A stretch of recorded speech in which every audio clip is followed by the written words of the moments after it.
नमस्कार दोस्तों, स्वागत है आपका हमारे चैनल में।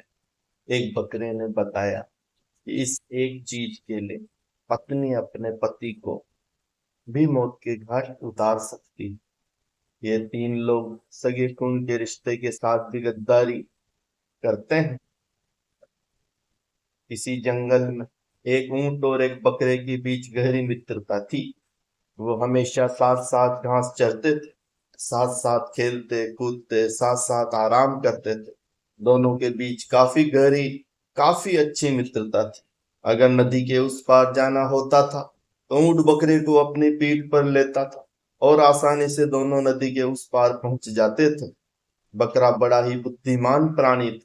वह अक्सर अपने ज्ञान से ऊंट का मार्गदर्शन करता था। एक दिन ऊंट ने बकरे से कहा, मित्र, मैं तुम्हें पीठ पर बैठा कर दूर देश के लिए ले चलता हूँ। तुम कोई ऐसी कहानी सुनाते चलो जिससे ज्ञान भी प्राप्त हो और सफर भी आसानी से कट जाए। तब बकरा कहता है, मित्र, मैं हमेशा की तरह आपको एक ज्ञानवर्धक कहानी सुनाता हूँ। यह कहानी हमारे लिए एक बहुत ही अनमोल सीख देकर जाएगी।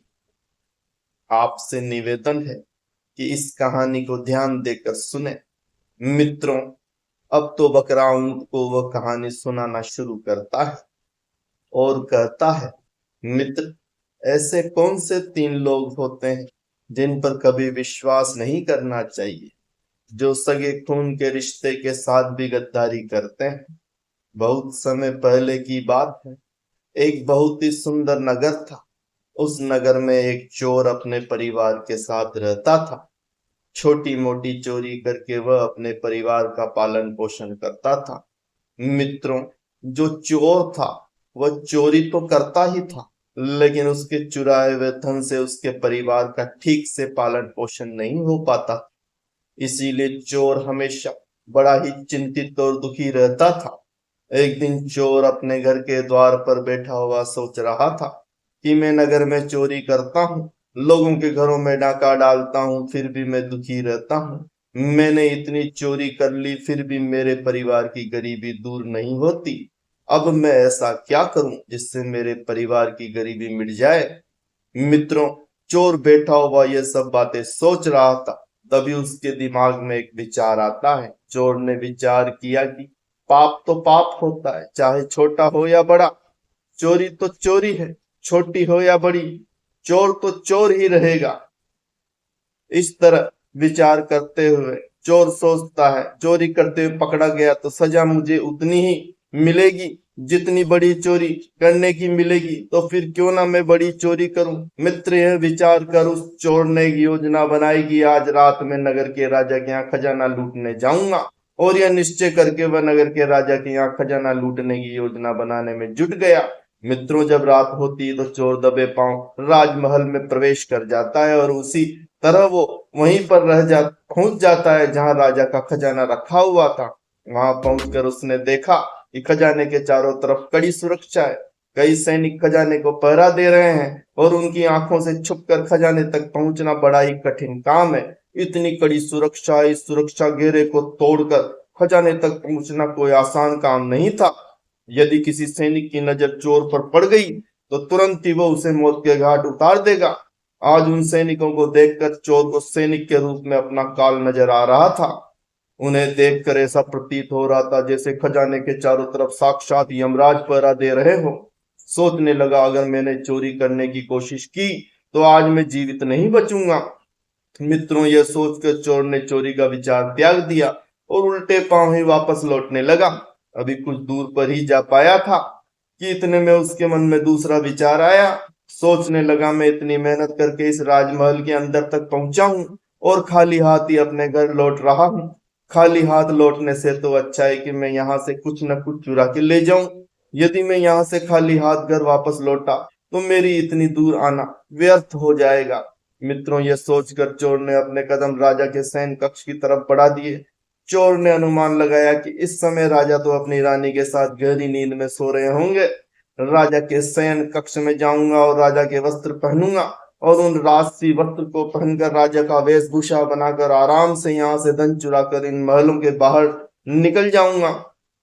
पहरेदार को लगेगा कि मैं राजा हूं, इसीलिए वो मेरे रास्ते में नहीं आएगा और मेरा काम आसान हो जाएगा। मित्रों, ऐसा निश्चय करके चोर राजा के शयन कक्ष के पास पहुंच जाता है और शयन कक्ष के बाहर लगे पर्दे को धीरे से हटाकर अंदर झांकने की कोशिश करता है।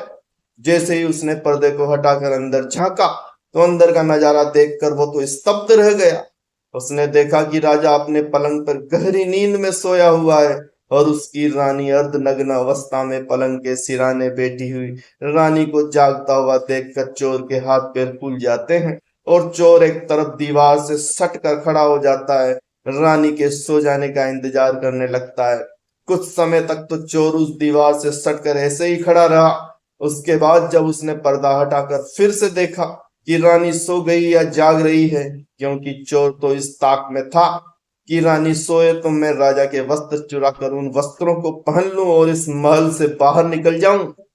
लेकिन चोर ने जब पर्दा हटाकर अंदर झांका तो उसने देखा कि रानी उसी अवस्था में बैठी हुई अभी भी जाग रही है। तो चोर फिर से अपने उसी स्थान पर जाकर खड़ा हो जाता है जहां पहले खड़ा हुआ था। काफी देर खड़े रहने के बाद चोर ने विचार किया कि ऐसे मैं कब तक खड़ा रह सकता हूँ, ऐसे तो मेरी कमर थक जाएगी। यही सोचकर चोर ने निश्चय किया कि शयन कक्ष के बाहर जो कुर्सी पड़ी हुई है उसी कुर्सी पर बैठकर कुछ देर आराम कर लेता हूँ और तब रानी भी गहरी नींद में सो जाएगी। मित्रों, यही विचार कर चोर दबे पांव कुर्सी तक पहुंच जाता है और उसी के पास पहुंचकर उस पर बैठने का प्रयास करता है। लेकिन यह क्या, जैसे ही वह चोर उस कुर्सी पर बैठा वैसे ही वह कुर्सी टूट गई। चोर जोर की आवाज के साथ जमीन पर गिर पड़ा। चोर के गिरने की आवाज से राजा की नींद तो नहीं खुली, लेकिन जैसे ही चोर के गिरने की आवाज रानी के कानों में पड़ी तो रानी नंगी तलवार लेकर अपने शयन कक्ष से बाहर आ जाती है। बाहर एक आदमी को देखकर रानी घबरा जाती है। उसने तुरंत तलवार निकाली और चोर की गर्दन के ऊपर रख दी।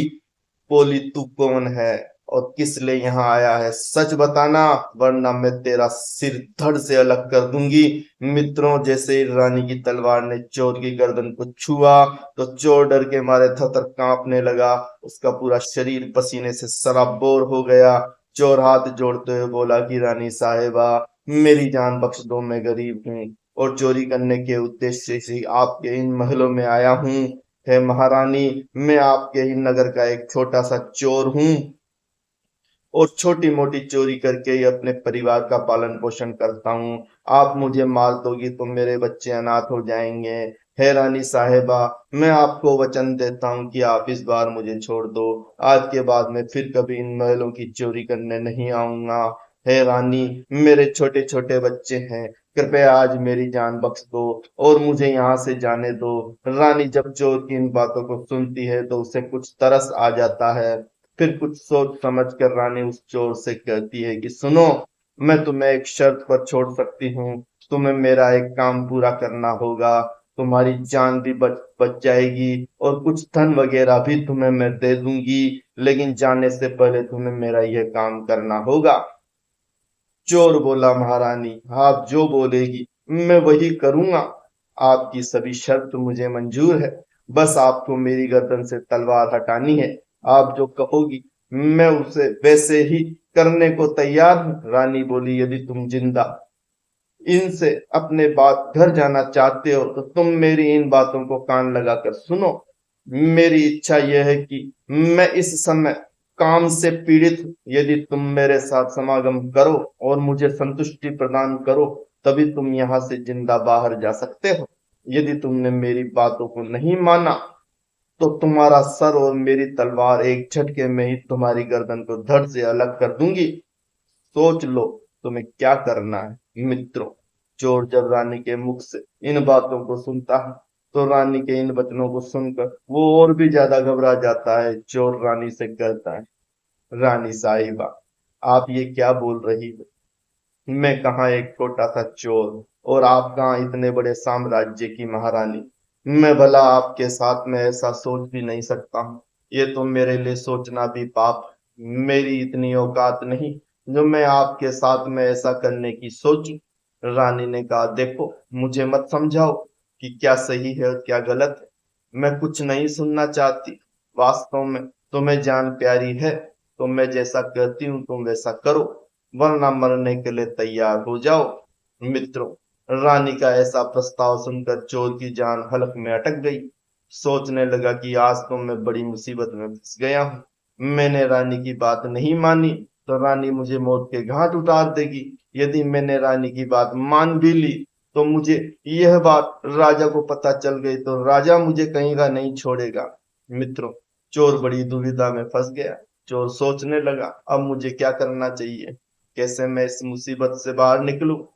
काफी देर सोच विचार करने के बाद जब उसकी राहत नजर आई तो उसने रानी के साथ समागम करने की बात को स्वीकार कर लिया और रानी से हाथ जोड़कर बोला कि रानी साहिबा, मैं आपके साथ समागम के लिए सहमत हूँ, लेकिन उससे पहले मैं आपसे 5 मिनट की मोहलत चाहता हूँ। मुझे बहुत जोरों की लघु शंका लगी है। पहले आप मुझे लघु शंका से निवृत्त हो जाने दो, उसके बाद आप जैसा कहेंगी मैं वैसा ही करूंगा। चोर की इन बातों को सुनकर रानी ने चोर की गर्दन से तलवार हटाई और उसी तलवार से पेशाब खाने का इशारा करते हुए बोली कि देखो, सामने ही पेशाब घर है, तुम जल्दी से लघु शंका से निवृत्त होकर आओ, मैं तुम्हारा यहाँ खड़ी इंतजार कर रही हूँ। रानी की सहमति मिलते ही चोर पेशाब खाने की तरफ चला गया। रानी पर वहीं पर खड़ी होकर उसे लौटने की प्रतीक्षा करने लगी। मित्रों, जब चोर पेशाब खाने के लिए अंदर पहुंचा तो चोर ने देखा कि पेशाब खाने में जरों का बना हुआ है। उसने अपना दिमाग लगाया, अंधेरे का फायदा उठाया और रानी की नजर से बचकर वो वहां से भाग निकला। भागते भागते जब वो द्वार पर पहुंचा तो द्वार पर पहरा दे रहे एक सैनिक ने उसे पकड़ लिया और पकड़कर उससे पूछताछ करने लगा। चोर तो पहले से ही डरा हुआ था। उसने सैनिक को सारा हाल, सारा घटनाक्रम बता दिया कि वह एक चोर है, चोरी करने के इरादे से इन महल में आया है, और साथ ही उसने यह भी बता दिया कि रानी की नजर मुझ पर पड़ गई है और अब वो मेरे साथ समागम करना चाहती है। इसी तरह मैं रानी को चकमा देकर अपने घर लौट रहा था, इतने में आपने मुझे पकड़ लिया। सैनिक को उसने सारी बात सच सच बता दी और बोला, अब आप मुझे मेरे घर जाने दो। चोर की इन बातों को सुनकर सैनिक कहने लगा कि तुमने राजमहल में घुसने का दुस्साहस किया है, मैं भला तुम्हें कैसे जाने दे सकता हूँ। सैनिक के आगे हाथ जोड़ते हुए चोर बोला, बाबूजी, मैं बाल बच्चों वाला गरीब आदमी हूँ, कृपया करके मुझे यहाँ से जाने दो। आज के बाद फिर कभी इन महलों की तरफ मुड़कर नहीं देखूंगा। सैनिक ने कहा, ठीक है, यह ज्यादा विनती कर रहा है तो मैं तुम्हें एक मौका दे सकता हूँ, लेकिन मेरी एक शर्त है। चोर बोला, ठीक है भाई, आप भी अपनी शर्त बता दो। मेरी रिहाई के बदले में आप मुझसे क्या करवाना चाहते। तो सैनिक कहने लगा कि सुनो भाई, यदि तुम यहाँ से जाना चाहते हो तो तुम्हें एक बार रानी के पास में फिर से जाना होगा और रानी से कहना होगा कि मैं तुम्हारे साथ समागम के लिए तैयार हूँ, किंतु उससे पहले तुम्हें अपने हाथ से राजा को मारना होगा। यदि तुम रानी से ऐसा कहते हो तभी मैं तुम्हें यहाँ से जाने दूंगा, नहीं तो मैं तुम्हें अभी शोर मचाकर गिरफ्तार करवा दूंगा। मित्रों, पहरेदार की इन बातों को सुनकर चोर और भी दुविधा में फंस जाता। चोर सोचने लगा कि वैसे तो मेरे प्राण बच सकते थे परंतु अब नहीं बचेंगे। चोर सोचने लगा, यदि रानी से मैंने यह बात कही तो रानी मेरा सर धड़ से अलग कर देगी।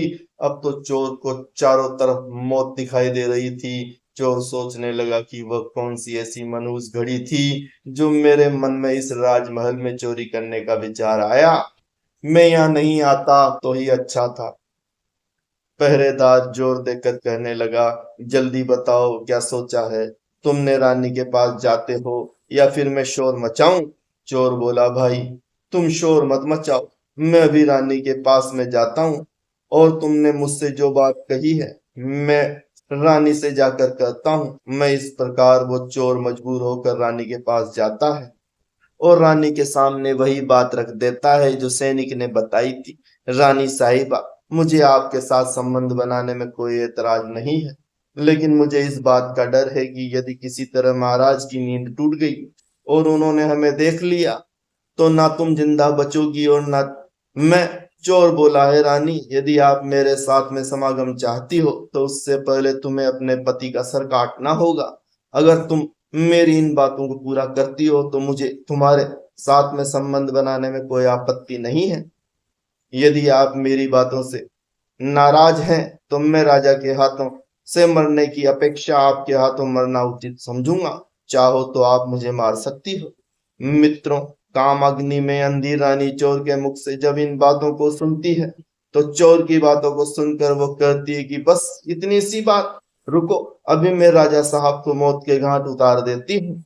और इतना कहकर रानी शयन कक्ष के अंदर चली जाती है और एक ही बार में महाराज का सिर धड़ से अलग कर देती है।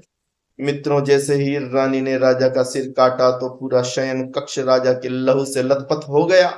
रानी भी राजा की खून से पूरी तरह भीग गई थी। राजा की मौत के बाद रानी ने उस भयानक मंजर को देखा तो उस मंजर को देखकर रानी बेहोश होकर गिर पड़ी। चोर को भी मौका मिल गया, इसीलिए चोर भी चुपचाप वहां से फरार हो गया।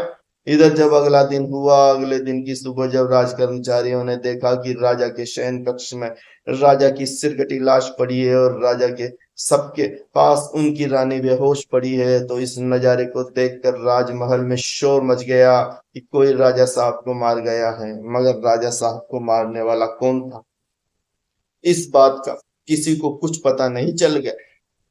लोग बड़े आश्चर्यचकित थे कि इतना कड़ा पहरा होने के बाद भी भला राजा साहब को कौन मार गया। रानी भी दहाड़े मार मार कर रो रही थी, उसका भी बुरा हाल था। राज्य कर्मचारियों ने काफी तलाश किया लेकिन किसी को यह पता नहीं चला कि राजा साहब को किसने मारा है। मित्रों, इस रहस्य को पूरे राजमहल में वो एक सैनिक ही जानता था जो कल रात उस चोर से मिला था।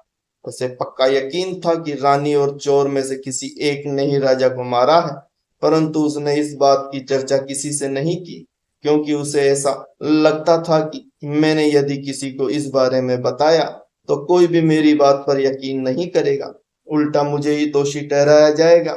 यही सोचकर उसने अपना मुंह बंद रखा। और दूसरा कारण भी था कि जब सभी लोग राजा के अंतिम संस्कार की तैयारी कर रहे थे, उसी समय रानी ने घोषणा कर दी थी कि वह अपने पति के साथ में सती होना चाहती है। जब लोगों ने सुना कि रानी अपने पति के साथ सती होना चाहती है तो इस घोषणा से तो उनके भी मुंह बंद हो गए, जो दबे जुबान रानी पर संदेह जता रहे थे। क्योंकि रानी अगर राजा साहब की हत्या करती तो फिर वो राजा साहब के साथ सती क्यों होती। मित्रों, जब राजा के अंतिम संस्कारों की तैयारी पूरी हो गई तो राजा के मृत शरीर को शमशान घाट ले जाया गया और शमशान घाट ले जाकर राजा के अंतिम संस्कार के लिए चिता चुनी गई।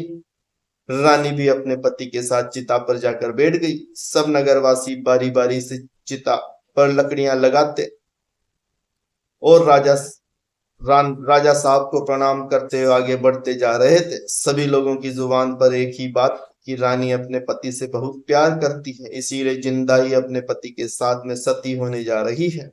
मित्रों, इसी क्रम में जब उस सैनिक की बारी आई जो इस रहस्य को जानता था, वह सैनिक जब राजा की चिता पर लकड़ी रखने पहुंचा तो उसने धीरे से रानी के कान में कहा, महारानी, आप तो सती हो जाओगी, फिर मेरी जिज्ञासा का समाधान कौन करेगा। रानी ने कहा, कैसी जिज्ञासा। सैनिक बोला कि रानी साहिबा, जाते जाते मुझे तुम इतना बता दो कि राजा साहब को किसने मारा है, उस चोर ने जो कल तुम्हारे महलों में आया था या फिर आपने। मित्रों, सैनिक के मुंह से जब रानी ने इन शब्दों को सुना तो रानी इन शब्दों को सुनकर एकदम से चौंक पड़ी। वह समझ गई कि इसका मतलब इस भेद को यह सैनिक जानता है। रानी ने कहा कि सुनो, राजा को ना तो मैंने मारा है और ना ही उस चोर ने मारा है। अगर तुम्हें यह रहस्य जानना है कि राजा को किसने मारा है तो उसके लिए तुम्हें नगर के बाहर उत्तर दिशा में जो जंगल है उस जंगल में जाना होगा। उस जंगल में एक बुढ़िया अपनी कुटिया बनाकर रहती है। वो बुढ़िया ही तुम्हें यह बता सकती है कि राजा को किसने मारा है। मित्रों, रानी का उत्तर सुनकर उस सैनिक की जिज्ञासा और बढ़ गई। वह जल्द से जल्द इस रहस्य को जानना चाहता था। उसने राजा की चिता पर लकड़ी रखी और अन्य लोगों की तरह वह भी आगे प्रणाम करके आगे को बढ़ गया। अगला दिन होता है तो अगले दिन की सुबह उस सैनिक रानी को बताया अनुसार जंगल को चल देता। जब जंगल के नजदीक पहुंचा तो उसे वहां कुटिया दिखाई दी जिसमें वह बुढ़िया रहती थी। सैनिक उस बुढ़िया के पैर पकड़कर बोला, माँ, मैं एक रहस्य जानने के लिए आपके पास आया हूँ। मैं यह जानना चाहता हूँ कि राजा साहब को किसने मारा है। मित्र सैनिक की इन बातों को सुनकर वह बुढ़िया बोली, बेटा, अगर मुझे यह रहस्य जानना है कि राजा साहब को किसने मारा है, तो उसके लिए तुझे एक काम करना होगा।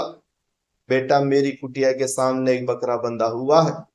तुझे यह रहस्य जानना है तो तुझे अपनी तलवार से एक ही बार में उस बकरे की गर्दन को काटना होगा।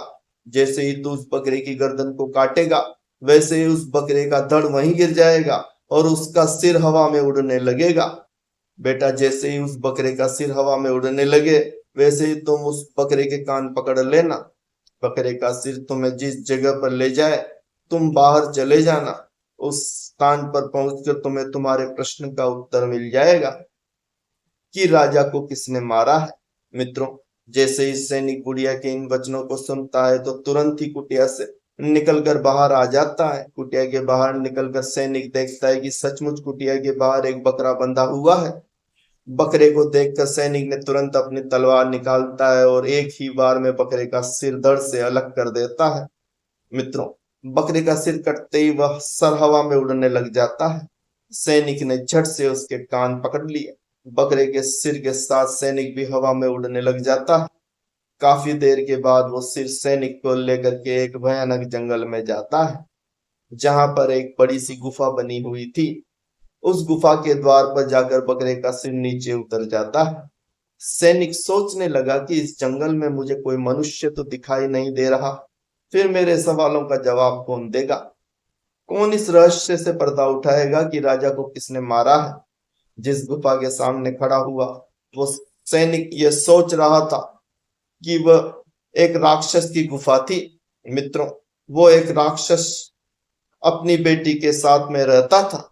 जिस समय वह सैनिक गुफा के सामने पहुंचा, उस समय शाम हो चुकी थी और उस समय राक्षस अपनी बेटी को गुफा में अकेला छोड़कर भोजन की तलाश में गुफा के बाहर बहुत दूर जा चुका था। इधर जब राक्षस कन्या को किसी मनुष्य की गंध महसूस होती है, तो वो अपनी गुफा से निकलकर बाहर आती है। और जब उसने सैनिक को देखा, एक हट्टे कट्टे नौजवान को देखकर वो बड़ी प्रसन्न हुई। उसने देखा कि उसके गुफा के द्वार पर एक नौजवान खड़ा है। सैनिक को देखकर उसने सोचा, अगर मैंने इसे मारकर खा लिया तो मेरे एक समय की भूख मिट जाएगी, और अगर मैंने इसे जिंदा रखा तो यह नौजवान मेरे बहुत काम आएगा। मैं इसे खिलौना बनाकर अपने पास रखूंगी, यह मेरा मन बहलाएगा। मित्रों, यह विचार आते ही राक्षस कन्या ने तुरंत एक सुंदर सी लड़की का रूप बनाया और उस सैनिक के सामने जाकर खड़ी हो गई। जैसे ही सैनिक की नजर उस राक्षस कन्या पर पड़ती है, तो अपने सम्मुख इतनी सुंदर सी स्त्री को देखकर वो उस राक्षसी कन्या पर मोहित हो जाता है, क्योंकि आज तक उसने अपने जीवन में इतनी सुंदर स्त्री को नहीं देखा था। इधर वह राक्षस कन्या तो सैनिक पर पहले से ही मोहित थी। जब उसने देख लिया कि नौजवान भी मेरी सुंदरता पर मोहित हो गया है, तो उसने सैनिक को अपने साथ चलने का आग्रह किया, जिससे सैनिक ने भी सहर्ष स्वीकार कर लिया। और इस तरह से वह सैनिक उस राक्षसी के साथ उस गुफा में चला जाता है। सैनिक अपने सवाल के जवाब के लिए इतनी दूर भयानक जंगल में आया था। इसका एकमात्र उद्देश्य राजा की मौत के रहस्य को जानना था। वह सैनिक अपना उद्देश्य तो भूल गया और उस राक्षस कन्या के साथ रमण करने लगा। मित्रों, इधर जब राक्षस के सामने आने का समय होता है, तो राक्षस कन्या को नौजवान के प्राणों की चिंता होती है। वह राक्षस कन्या सोचने लगी कि यदि मेरे पिता ने इस नौजवान को देख लिया तो वो इसे जिंदा खा जाएगा। यही सोच जैसे ही राक्षस के आने का समय होता है, उस राक्षस कन्या ने अपनी माया से उस नौजवान को एक मच्छर बना दिया और उस मच्छर बनकर दीवार पर चिपका दिया, और उसके बाद वह राक्षस के रूप में बदल गई। इधर जब राक्षस अपनी गुफा में लौटकर वापस आता है, तो उसने अपनी लड़की से पूछा कि बेटी, क्या बात है, आज मुझे इस गुफा में मानुष गंध क्यों आ रही है? क्या मेरे पीछे इस गुफा में कोई मनुष्य आया था? पिता की इन बातों को सुनकर राक्षस कन्या बहाना बनाते हुए बोली कि पिताजी, आप भी कैसी बातें कर रहे हो? इस भयानक जंगल में मनुष्य कैसे आ सकता है? यदि गलती से भी आ गया तो मैं उसे कच्चा ही चबा जाऊंगी। आप फिक्र मत करिए, किसी मनुष्य में इतनी हिम्मत नहीं है जो हमारी गुफा तक पहुंचे। चलिए पिताजी, आप थक गए होंगे, आप सो जाइए, मैं आपका सिर दबा देती हूँ। मित्रों, इस प्रकार वह राक्षस कन्या अपने पिता को गुमराह कर देती है और उस नौजवान सैनिक के बारे में अपने पिता को कुछ नहीं बताती। अब तो उस राक्षस कन्या का ये रोज का नियम बन गया था। जैसे ही रात होती थी, राक्षस अपने शिकार के लिए गुफा से बाहर जाता तो वह सैनिक को पुनः पुरुष बना देती थी। जैसे ही राक्षस के लौटने का समय होता तो वह उसे मच्छर बनाकर दीवार पर चिपका देती थी। इस प्रकार उस सैनिक को राक्षस की गुफा में रहते रहते काफी समय बीत जाता है। जब उस सैनिक को राक्षस की गुफा में काफी समय बीत गया, जब उसका राक्षस कन्या से मन भर गया तो उसे अपनी बीवी बच्चों की याद सताने लगी। परंतु वह राक्षस कन्या की चुंगल में था, उसके चुंगल से निकलना कोई आसान कार्य नहीं था। ऐसे ही चलते चलते जब कुछ दिन बीते, एक दिन उस सैनिक को गुफा से भागने का मौका मिल जाता है। हुआ यह कि एक दिन जब राक्षस कन्या अपनी गुफा में अकेला छोड़कर जंगल में शिकार के लिए चला जाता है तो पिता के जाने के बाद उस राक्षस कन्या ने मच्छर बने उस सैनिक को पुनः पुरुष बना दिया और उसके साथ प्रेम करने लगी। उसके बाद वो उसे मच्छर बनाना भूल गई और सैनिक से बात करते करते उसे नींद आ गई। इसी मौके की तलाश में तो सैनिक था कि कब मुझे मौका मिले और मैं यहाँ से भागूं। मित्रों, जैसे ही उस सैनिक को यह मौका मिला तो सैनिक दबे पांव उस गुफा से बाहर निकल जाता है। गुफा के बाहर आकर सैनिक ने विचार किया कि मुझे राक्षस कन्या से तो छुटकारा मिल गया, लेकिन अपने नगर तक कैसे पहुंचूं? मुझे तो अपने नगर का रास्ता भी नहीं पता है। फिर भी सैनिक ने हार नहीं मानी। उसने ईश्वर का नाम लिया और अनुमान से ही एक दिशा की ओर दौड़ लगा दी। कई दिनों तक दौड़ने भागने के बाद आखिर वह अपने नगर पहुंच जाता है। जब वह अपने नगर में पहुंचा और अपने परिवारजनों से मिला, अपनी बीवी बच्चों से मिला, तो उनसे मिलकर उसे बड़ा अच्छा लगा। अपने परिवार से मिलते सैनिक सोच रहा था कि अच्छा हुआ जो उस राक्षस कन्या की आंख लग गई और मैं वहां से भाग आया। यदि मुझे यह मौका नहीं मिलता तो ना जाने कब तक वो मुझे अपने पास मच्छर मक्खी बनाकर रखती। भगवान का लाख लाख शुक्र है जो मुझे यह मौका मिल गया। मित्रों, इस प्रकार उस सैनिक को अपने घर आए हुए काफी दिन बीत जाते हैं। जब काफी समय उसने अपने घर पर बिता लिया तो उसे राक्षस कन्या की याद सताने लगी। सैनिक सोचने लगा कि कितनी सुंदर थी वो स्त्री, मेरा कितना ख्याल रखती थी। मुझे इस तरह से उसे अकेला छोड़कर नहीं आना चाहिए था। उसने मेरा कितना ख्याल रखा, मुझे इतना प्यार दिया और मैंने उसके साथ में क्या किया? आते समय उससे मिला तक नहीं। मुझे इस तरह उसे छोड़कर नहीं आना चाहिए था। मित्रों, जब ये ख्याल सैनिक के मन में आता है तो उसकी बेचैनी बढ़ने लगती है। अब तो रात दिन वो उसके ख्यालों में खोया रहता था। अब तो उसे ना रोटी अच्छी लगती थी ना पानी, सारे दिन उसके बारे में ही सोचता रहता था। जब उसकी बेचैनी बढ़ने लगी तो सैनिक उस राक्षस कन्या से मिलने के लिए छटपटाने लगा और उसने निश्चय किया कि चाहे कुछ भी हो जाए लेकिन एक बार वो उस कन्या से मिलकर जरूर आएगा। यह निश्चय करके सैनिक उस बुढ़िया के पास पहुंच जाता है और उस बुढ़िया से हाथ जोड़कर कहता है, माँ, जिस स्थान पर आपने मुझे पहले भेजा था उसी स्थान पर मैं दोबारा से जाना चाहता हूँ। बुढ़िया ने जब सैनिक को देखा तो बुढ़िया सैनिक को देखकर पहचान गई कि ये तो वही सैनिक है जो कुछ दिन पहले मेरे पास राजा के हत्यारे का पता लगाने के लिए आया था। बुढ़िया बोली, बेटा, जिस काम के लिए मैंने तुम्हें उस जंगल में भेजा था, क्या तुम्हारा काम अभी वो पूरा हुआ कि नहीं? सैनिक बोला, माँ छोड़िए उन बातों को, मुझे उन बातों से क्या लेना देना कि राजा को किसने मारा। मैं तो उससे भी ज्यादा जरूरी कार्य के लिए आपके पास आया हूँ। माँ जी, बस एक बार आप मुझ पर कृपा कर दो और मुझे उस स्थान पर पहुंचा दो। बस मैं एक बार उस स्थान पर जाना चाहता हूँ। मित्रों, अब तो सैनिक उस बात को भूल चुका था कि मैं पहली बार इस बुढ़िया के पास क्यों आया था। अब तो सैनिक को केवल उस राक्षस कन्या से मिलना था। उसके अंदर उस कन्या से मिलने के लिए बेचैनी बढ़ती जा रही थी और वो बार बार बूढ़ी औरत से उस स्थान पर पहुंचने की मिन्नत कर रहा था। सैनिक की इस बेचैनी को देखकर बुढ़िया समझ गई कि यह सैनिक काम के वशीभूत है। और बुढ़िया ने कहा कि बेटा, पहले तो मेरे पास एक बकरा था जिससे तुम कान पकड़कर वहां पहुंच गए थे, लेकिन अब तो मेरे पास दूसरा बकरा नहीं बचा है। अब मैं तुम्हें वहां कैसे पहुंचा सकती हूँ? सैनिक ने कहा कि माताजी, मैं तुम्हारा जीवन भर ऋणी रहूंगा। आप मुझे किसी भी तरह उस स्थान पर पहुंचा दो। एक बार मैं उस राक्षस कन्या से मिलना चाहता हूँ।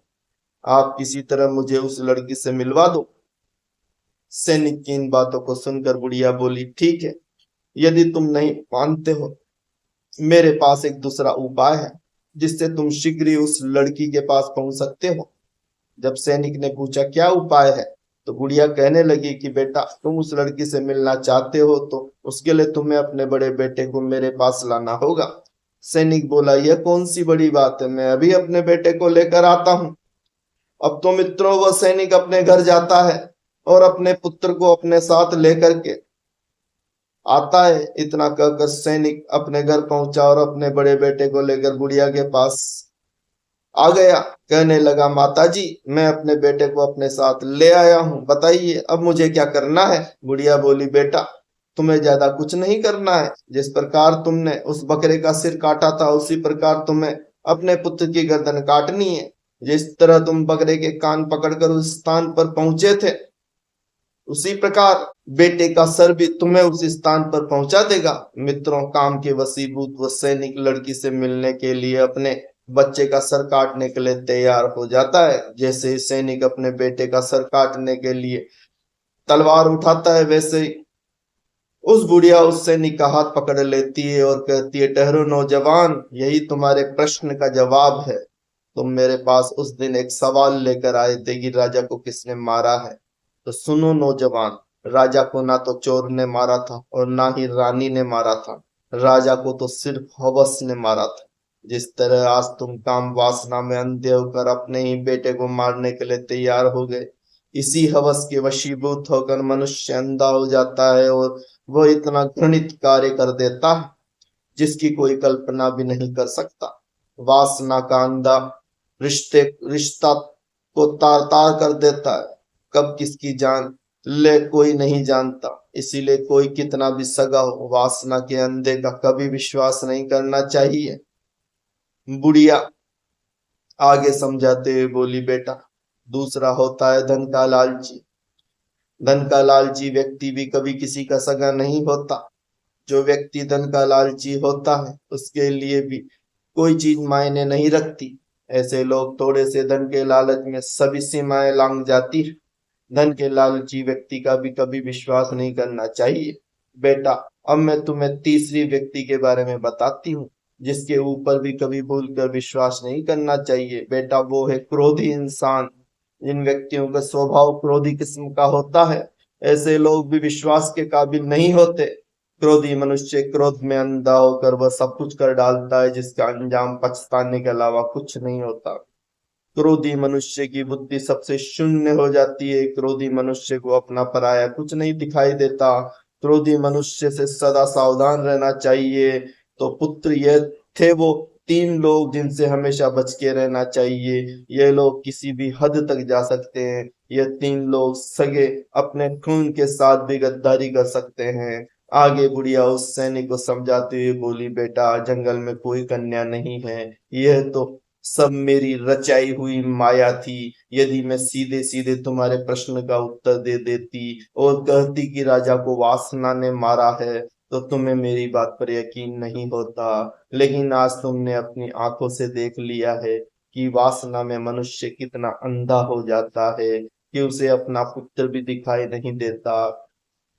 तो अब आप यकीन कर सकते हो कि राजा को ना तो चोर ने मारा था और ना ही रानी ने। राजा को सिर्फ वासना ने मारा था। मित्रों, इतना कहकर वो बुढ़िया अपनी कुटिया में वापस चली जाती है और सैनिक अपने पुत्र को लेकर अपने घर चला आता है। और इधर वो ऊंट उस बकरे को लेकर अपने गंतव्य तक पहुंच जाता है। ऊंट कहने लगा, मित्र बकरे, तुमने ऐसी कहानी सुनाई, वास्तव में बड़ी रोचक कहानी थी। इस कहानी से हमें बहुत कुछ सीखने को मिलता है। इस प्रकार बकरे की कहानी समाप्त होती है। मित्रों, इस कहानी के विषय में आपके क्या विचार है कमेंट में जरूर बताइए। मिलते हैं आपसे अगले वीडियो में। आप सभी का बहुत बहुत धन्यवाद। जय श्री कृष्ण। अगर आपको कहानी अच्छी लगी तो चैनल को लाइक व सब्सक्राइब जरूर कर दीजिएगा। मैं आपसे हाथ जोड़कर यही निवेदन करता हूँ। कहानी पूरी सुनने के लिए आपका बहुत बहुत धन्यवाद।